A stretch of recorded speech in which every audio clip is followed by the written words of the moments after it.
This happened in 2004 in the northern part of Wisconsin. I was 16 years old at the time, and my dad and one of his friends, Frank, took me deer hunting. This day is as clear in my mind as if it happened yesterday. I don't remember the exact words that were said, but everything else about the story is still true.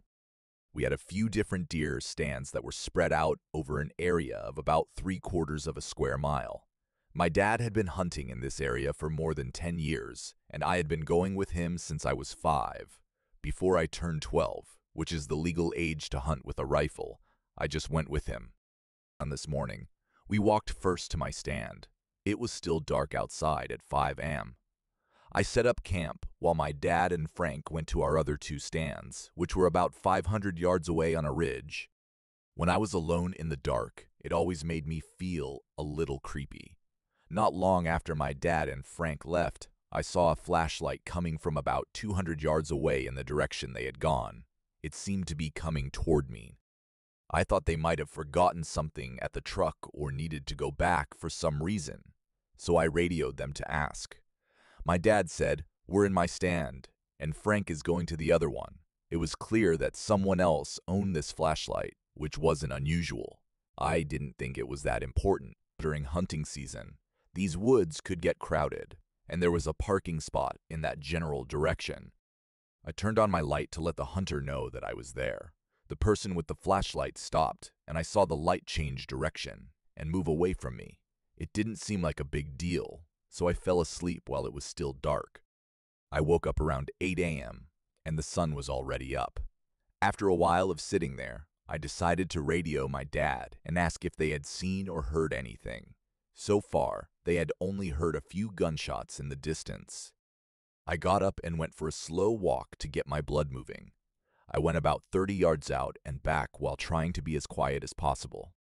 When I got back to where I was standing and looked around, I noticed something strange to my left, which was where I had seen the flashlight before. There was a lot of orange. For those who don't know, hunters have to wear blaze orange when hunting season is on. I asked my dad and Frank if they were moving, and my dad said that neither of them were. Frank didn't say anything.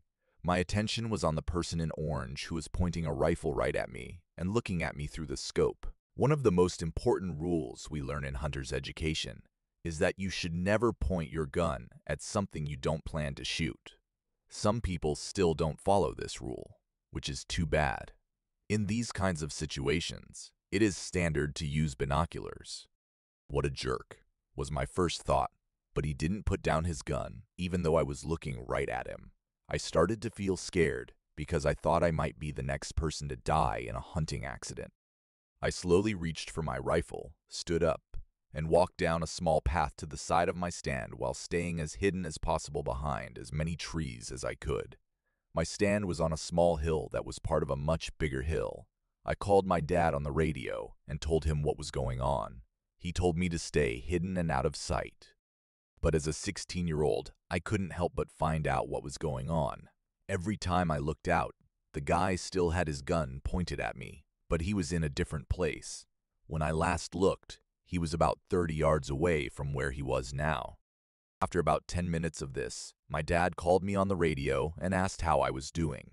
In retrospect, I can see that he was trying to make me feel better, but at the time, I thought he wasn't listening to me. I told the police that the man was still there and that he was always moving around. I didn't know what was going on with him. My dad told me to stay hidden because he was going to be close to where I was in a minute or two. I heard the shot at that time. I was scared as I tried to get through to my dad on the radio. Had someone shot him? He was not there. Did he have to shoot him? What was going on? I probably only sat there for 2 minutes, but it felt like I was there for hours. My dad finally said, "Okay, come on out and head toward my stand." I looked over the small hill I was standing on and saw my dad waving from where the stranger had been. I walked over to him to see what was going on. Frank had been feeling restless, so he decided to go for a walk. He didn't know it, but he ended up on the opposite side of the same ridge as the stranger. Frank had accidentally knocked his radio battery loose earlier that morning when he was setting up, but he didn't know what was going on. Frank had shot a deer, which was the sound I had heard. My dad said that the stranger walked away from us and toward the logging road as soon as Frank fired the gun. We decided to go to bed early after we helped Frank with his deer. Even though I was very nervous, nothing else bad happened for the rest of the week. When I was 8 years old, in the early 1980s, my family went to see my uncle, who lived in the middle of nowhere in Missouri. He lived on a big piece of land, and the only other people who lived on his street were his relatives, so it was rare for people from outside the area to be there, because extended family members often stopped by for different reasons. No one bothered to lock their doors. During our visit, my parents, aunt, and uncle decided to go bowling in a nearby town one night. Bowling was on the list of things to do for no clear reason.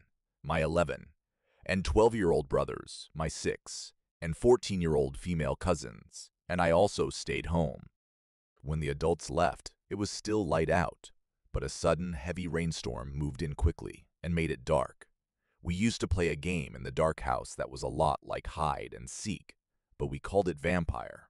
Some of the kids slept on a thin, small mattress on the floor of the living room at night. Whoever was it would lie on the mattress, fold themselves up like a coffin, and count down to midnight. When it was midnight, they went back to look for you. There were no lights on, and you tried to get back to the coffin before you were found. The house was out in the country, so at night it was very dark. You couldn't even see your hand in front of your face. For the game, this meant that you couldn't tell where the vampire was looking, so you had to just run away. 2. If you were very lazy, and I'm sure you can guess which of us was, you could hide in the living room with the coffin and quickly get to the base. Who is 11 years old, was it and was counting down as usual. As he was counting, I was hiding maybe 6 feet away from him. There was a lightning strike. I don't know if I was already looking at the living room window or if the lightning made me look, but I saw a man with his face against the window when the lightning flashed in the opposite direction. He had his hands on each side of his face as if he were trying to look in, and he looked like a typical creeper, big, with a scraggly beard, etc. I felt like every hair on my body stood up. I tried right away to convince myself that what I saw wasn't real, but then Ben said in a firm voice, "Stay still if you're hiding in here." I kinda croaked, "I'm here," as another flash of lightning went off. Creepster was still there, but he was no longer trying to look in the window. Instead, he was looking toward the front door. Dean and I both knew right away what was going to happen next. From where he was standing, Creepster was probably only 5 feet away from the front door.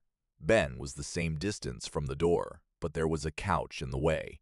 Ben jumped over the couch and locked the door just as Creepster started to try the handle. At this point, I think Ben thought it would be best to let Creepster know that people were home and that we knew he was there, so he turned on the porch light and then started turning on the lights inside the house.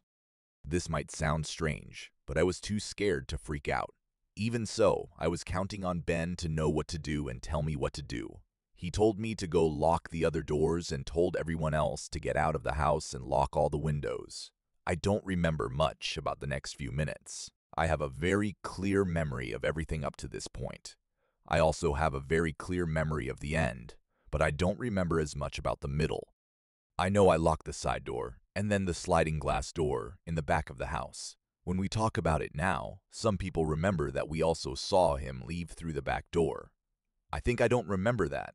I remember locking the sliding glass door, standing there frozen, and hearing Ben say, "What are you doing?" in a calm but firm voice. "Pull the curtain back. Listen up, all right? Pull the curtain back." I did it. Ben can't remember that part, and all I can think of is how scared he sounded. So, I don't know if I saw Creepster in the backyard or not. We tried to call the police, but my aunt and uncle had a stupid party line that wouldn't work, either because of the storm or because a neighbor took it off the hook. For the record, they are the only people I've ever known with a party line, so I didn't think this was normal either. But for those of you who don't know what that is, it's when several people on the same street share a phone line. It would sound different at each house, but if you picked up the phone, you could hear what your neighbor was saying. We also tried calling for help on my uncle's CB radio, but no one could hear us. My uncle liked to hunt, so he had a gun rack full of rifles in his room. However, My older cousin took them with him when he went hunting out of town. We were only able to find a BB gun that looked like a rifle. I remember Ben putting me in charge of the phone and my older brother Scott in charge of the CB, while he kept watch with the Bob gun at the little square window on the front door. Ben said maybe 30 minutes after that, he came back. He's getting closer to the house. The rest of us were scared and stood still, but Ben opened the front door, walked out onto the porch, pointed the gun at us, and said, "Get out of here right now." Then we heard our cousin Kyle, who lived just down the road a bit, say, "You know that's a WDN, right?" Even though Kyle was only 15. I remember that when he showed up, we felt like we had been saved. Kyle didn't believe what we told him. He thought we were trying to trick him, even though we didn't know he was coming. But until our parents got home, he stayed with us. I honestly don't remember if we told our parents what happened when they got home. There was no way that the police were involved, though. We just kept going on our trip, but we never again played vampire without talking about that night.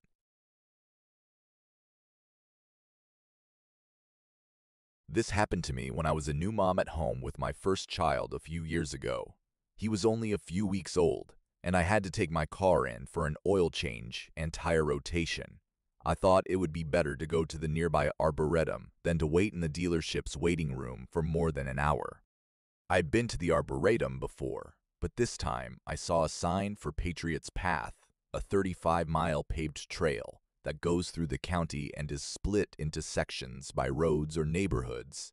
I had walked on other parts of the path before and never felt uneasy. It was a nice way to connect with nature and sometimes meet other people who like to work out. I quickly made up my mind to walk the path to kill some time. I was excited to see what this new part had to offer. At first, the path went through tall grasses.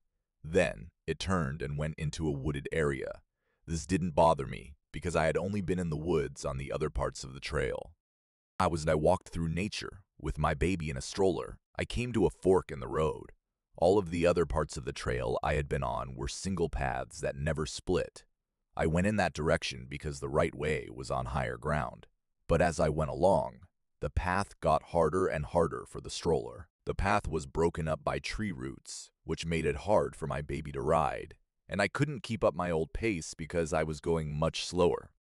I looked at my map app to see if this path was on it and to find out where it would take us. The map showed that the path to the left of the fork led to a waterway, so I chose to go that way. When I turned around, I saw a well-dressed man walking slowly toward us.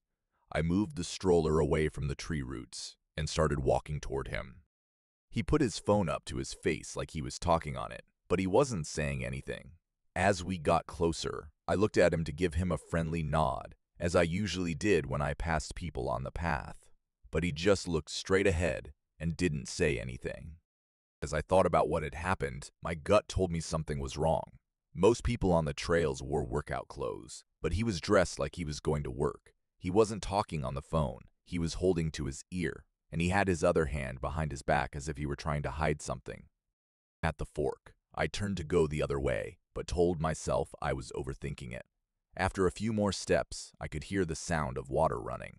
My map app said that by then I should have been able to see the waterway, and the path should have led to a parking lot. I thought we should already be at the parking lot. When I tried again to open my map, my phone wouldn't work. I was alone in the woods with my baby and couldn't use my phone. After a strange encounter, I decided it was time to leave the woods. I was shocked to see the same man again. His face didn't change, and his phone was still at his ear, but he didn't say anything. He still had his other hand hidden behind his back. My stomach jumped into my throat, and my heart fell into my stomach. Why did he go back the way he came on the first part of the path? What made him pick the same fork? He was close enough to us that I could tell he had turned around soon after we did, which meant he had seen us go the other way. Every alarm in my body was going off. When we had to get by him, I started to jog. After all, I was dressed right for a trail where most people went to work out. I might have planned to run the whole time. I ran until I got out of the woods and into the tall grass. When I turned around to look behind me, my son and I were back alone. The rest of the time they worked on my car. We waited in the dealership's waiting room. After that, I went back to the Arboretum, but I never went down that part of the trail again. Now, maybe that man was just a normal businessman, and nothing happened between us. It was possible that nothing would happen, but I'd rather go for a run on the spur of the moment than ignore my gut feeling and find out.